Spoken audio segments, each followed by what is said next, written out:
Olá pessoal, nós estamos de volta aqui para conversar um pouco sobre a IAG de 4 elementos para a faixa de 6 metros, 50 MHz. Em 5 de fevereiro desse ano, 6 meses atrás, mais de 6 meses, eu publiquei a parte 1. A parte 1 discutia lá o projeto, a otimização, como é que a gente chegou nas dimensões, e hoje eu vou mostrar para vocês o resultado. Só para lembrar, né, naquela época, por que nós começamos a trabalhar com a IAG de 6 metros, porque nós estamos rampando a subida do 25º ciclo solar, e isso pode trazer alguns contatos bem interessantes na faixa de 6 metros.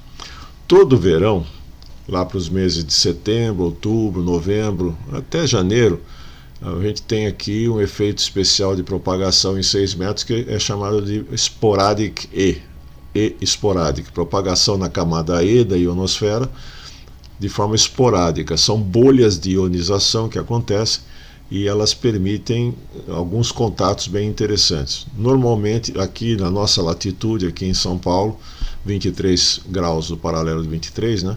23 e alguma coisa, a gente cruza o Equador e chega lá do outro lado no Caribe. Então Costa Rica, Porto Rico, aquela região ali, sul da Flórida, às vezes com muito sucesso, às vezes tem que fazer um esforço especial, a gente consegue aproveitar o E esporádico, propagação E esporádica, camada e acaba fazendo bons contatos. Quando eu estou falando do ciclo solar 25, quer dizer o seguinte: se ele chegar a bombar aí as manchas solares, e depois eu vou explicar isso num outro capítulo, para quem não está inteirado a respeito da ionosfera e de como ela funciona, se nós chegarmos a mais de 200 manchas solares, 250 até 300, é capaz que a faixa de 50 MHz permita comunicações de longa distância na camada F, na F2. E daí é possível ter Europa, África, Estados Unidos em alguns momentos do dia, quando a ionização estiver bem elevada. Bom, tudo isso aconteceu, nós projetamos uma antena, beleza, e fomos fazer a antena. Então eu tive a cooperação do Cantelli e do Arlindo, que são dois parceiros aí do grupo, PY2CC e PY2LOY, que vieram aqui. Eu acho que foi um sábado que nós fizemos isso, não lembro quando, talvez em maio, abril, por aí. E a torcida lá do João Roberto, do Wilton, do Delson, os outros colegas aí que estavam na torcida também remotamente, e construímos a antena, ok? A antena foi devidamente montada e nosso campo de testes foi feito dessa forma aqui no quintal, né? Um campo de testes para uma antena de 50 MHz precisaria ser um campo de futebol, para que a antena não tivesse nenhum obstáculo próximo e tal e coisa. Então, uma das possibilidades que se apresentou aí foi montar a antena na vertical, olhando para o céu. Pelo menos na parte frontal, onde ela tem um maior ganho, ela não teria nenhum grande obstáculo. Além disso, posicioná-la, como vocês estão vendo aqui na foto, de forma ortogonal, quer dizer, 90 graus em relação ao dipolo de 80, que está cruzando aqui em cima, a esse long wire que está chegando aqui no muro, ao stall da antena. Então foi a melhor coisa que a gente conseguiu fazer. Fiz os testes assim e depois refiz os testes com ela na horizontal para ver o que acontecia. Não mudou muito. Então deu para perceber que eu estava numa situação favorável aí com o nosso campo de teste para fazer os ajustes finais na antena.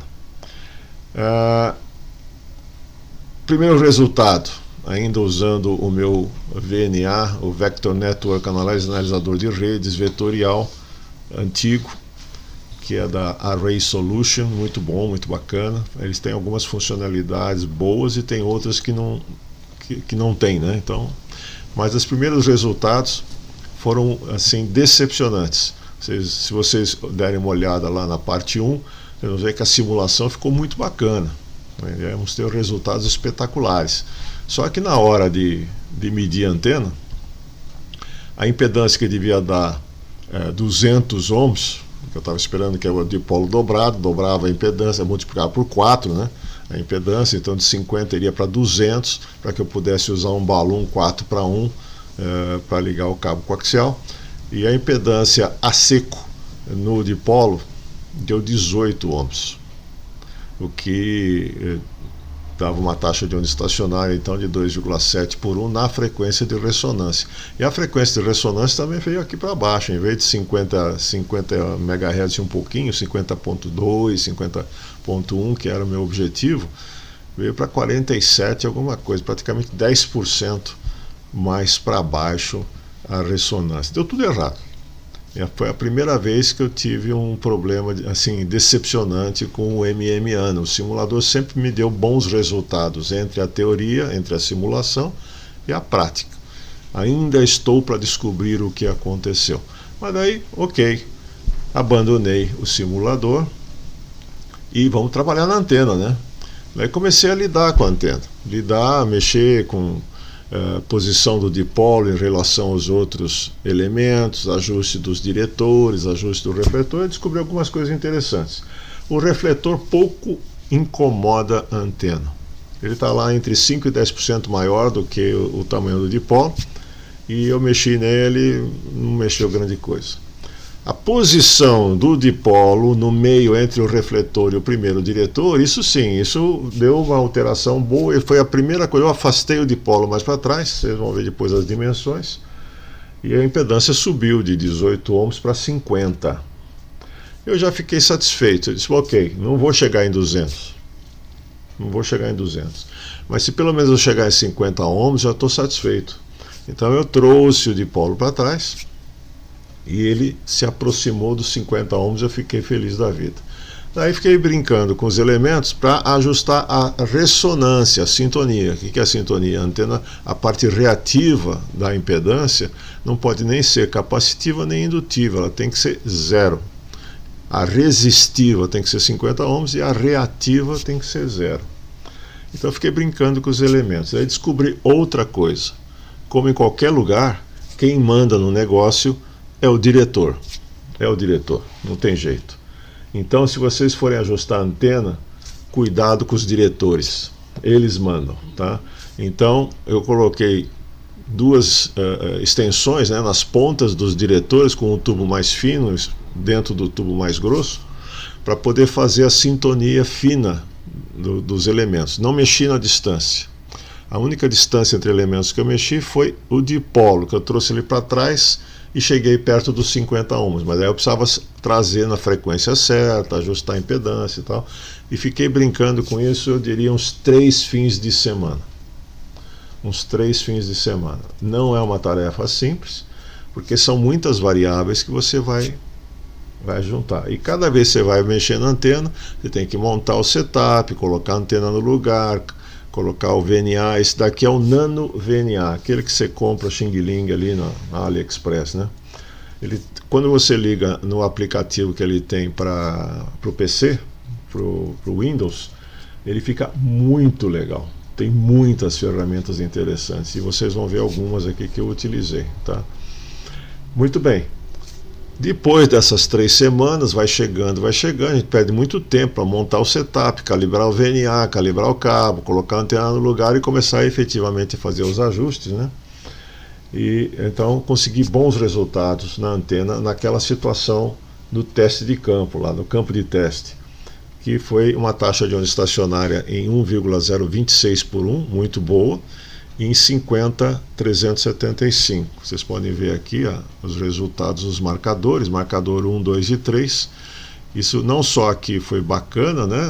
O marcador 2, 50,375 com 0,26, como a faixa abaixo de 1,5 por 1 de taxa de onda estacionária, de 50 MHz até 50,8 quase, 50,77 aproximadamente. O que está excelente para a faixa de 50 MHz. Acima disso a gente não usa. A gente usa muito aqui perto de 50 e 100, 50 a 110 aqui embaixo, 50 e 200, 50 e 300 e pouco para FT8. Enfim, é nessa faixa que a gente usa os 6 metros, tá? Então, gostei do resultado. Tá falando do VNA? O VNA tem uma ferramenta interessante, tem uma opção de ele te mostrar a impedância aberta, né? a parte resistiva, série, RS, resistência série, e a parte reativa, série também, JX. Então, aqui à esquerda você pode ver o zero, né? Então a parte reativa dando zero, ou seja, estou perfeitamente na sintonia, não está nem capacitivo nem indutivo, e a impedância em 50 ohms. Não deu exatamente isso, se vocês olharem o marcador 2, está muito próximo, né? A ressonância deu 0,13 ohms, praticamente é zero, e a resistiva deu 51 ponto qualquer coisa ohms em 50,375. É que a frequência não dá para ajustar de um milésimo em um milésimo, senão eu ia encontrar exatamente o zero de reatância, mas esse foi o mais próximo do zero que eu consegui colocar o VNA. Então essa ferramenta é muito bacana, muito bacana. Daí eu precisava balancear a antena. Então estou mostrando aqui uma imagem que o PY4ZBZ disponibilizou na internet, que eu achei lá com a permissão não pedida, mas só para poder ilustrar para vocês como é que é esse balão de cabo coaxial. Por quê? Depois vai ter um outro capítulo onde nós vamos tratar só sobre balões. Por que choque de RF? Por que balão de corrente, balão de tensão? Qual é a proposta de você usar um balão e não usar um choque, ou usar um choque e não usar um balão? Depois a gente vai tratar disso. Aqui eu queria um balão. Por quê? Eu estou no meio da região urbana, muito ruído elétrico aqui na região, muito ruído. Para vocês terem uma ideia, em 40 metros, com o dipolo dobrado, eu tenho 9 mais 15. Eu tenho que usar bons limitadores de ruído para poder fazer HF aqui. Então, eu optei pela YAG com dipolo dobrado e com balão, para justamente poder reduzir ao máximo o ruído na recepção, já que o objetivo é fazer DX com isso aí, aproveitar a propagação de longa distância. Então, depois a gente vai tratar como é que funciona esse balão no capítulo de balões, mas ele é muito interessante porque ele é para frequência que você está trabalhando. Não é para a frequência, é para a frequência uma boa faixa em torno da frequência de trabalho. Mas ele foi, calculei, cortei os cabos, sintonizei os cabos antes com o VNA e tal, e montei esse balão que tem um trecho de cabo de 1/4 de comprimento de onda e em paralelo outro trecho de 3/4 de comprimento de onda. Então isso mantém a impedância igual, então ele é um balão 1 para 1. De um lado ele é desbalanceado, você liga o coaxial, do outro lado ele é balanceado. Então aguardem o capítulo de balões de novo, né? Porque eu já fiz acho que 2 desses, mas agora a versão final, depois da surra que eu levei dos balões, para mostrar para vocês não apanharem tanto quanto eu apanhei. Como é que eu fiz esse? Como é que eu vou colocar lá dentro? Porque esse aqui é um trecho de 1 metro, tá? Se você imaginar, nós estamos falando de 6 metros de comprimento de onda, 1/4 de comprimento de onda seria 1,5 metro, mas a velocidade de propagação dentro do cabo é 2/3, é 66%, 67%. Então, 1/4 de onda em 6 metros dá mais ou menos 1 metro. E deu. E daí esse cabo aqui tem 3 metros. Então, como é que a gente faz o empacotamento disso? Daí eu inventei esse negócio aqui que eu chamei de T-balloon. T de chá, né? Isso aqui é uma lata de chá. Isso aqui é uma lata de chá. Achei ela bonitinha. E o bom é que esse material pega solda, então foi possível soldar aqui o conector fêmea do HF. Coloquei 2 bornes aqui para ligar para o lado de fora, tá? Para ligar para a antena.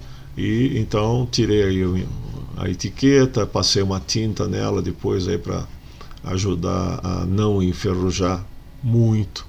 Vamos ver como é que isso vai sobreviver ao tempo. Então está aqui o lado desbalanceado no conector e a saída balanceada do outro lado, ligando no dipolo aberto. E funcionou muito legal, vou mostrar para vocês. Então, colocando o balão mais ainda no chão, né, naquela montagem, a estacionária melhorou mais ainda, estava em 1,026, foi para 1,012. Esse número está errado, não é 375, é 130, 131 mais ou menos, está em 50,130. Então ficou mais ou menos a mesma frequência, ele mudou um pouquinho a frequência, tá? Aqui a impedância, olha, 50 ohms, tá vendo? Aqui a parte real, 50 ohms, a parte reativa cruzando o zero aqui nessa frequência, 50, 130, praticamente 50 ohms de parte resistiva e quase zero na parte reativa. Ficou muito legal, balão no chão. Para esnobar um pouquinho, o VNA ele mostra também a carta de Smith, né? Como é que no diagrama polar está aqui, ó, cruzando a frequência central em 50 ohms direitinho. Tá aqui os marcadores e tal, ficou bem. Eu disse, a antena dos meus sonhos, né? 50 130, a gente usa 50 110, está ali do lado, né? Está ali do lado. Então é exatamente essa antena que eu estou precisando. Dipolo dobrado, balão balanceado, baixo ruído, 4 elementos de ganho, ficou muito bacana. E daí o Albino, um excelente profissional de torre, que eu não subo em torre, apesar de fazer antena, eu não subo em torre, pelo menos não mais. Ele foi lá colocar, tirei as duas IAGs de 2 metros, que faz tempo que a gente não usa para nada, a propagação não tem ajudado, e ele instalou então a IAG de 4 elementos lá em cima da torre. Resultado, 1012 por 1 em 50025. A frequência baixou, né? Estava em quanto? 50 130. Foi para 50,025. Eu não gostei muito disso, porque em 50 110 a gente já vai estar com uma estacionária um pouco mais alta, apesar de estar abaixo de 1.2 por 1, mas não era aquela beleza que estava antes. A frequência desceu. Eu esperava que a frequência subisse e não descesse. Depois eu explico. Mas ficou bacana, 1012 por 1. Aqui a impedância de 50 ohms e a ressonância, tá? 50 ohms, praticamente, não, 50,025, 49,46 ohms e menos 0,14 de reatância. A antena ficou muito legal. E aqui a carta de Smith, o diagrama polar, mostra o deslocamento que aconteceu. Antes estava bem simétrico em torno dessa frequência, ela deu uma deslocadinha, mas está com 50 ohms na frequência central aí, de 50,025. Ok, a antena ficou então desse jeito. Tive que ajustar o comprimento do diretor, trouxe ele mais para trás, ele não estava nessa posição, ele estava mais para frente, e fiquei ajustando os comprimentos dos diretores. E a antena ficou boa.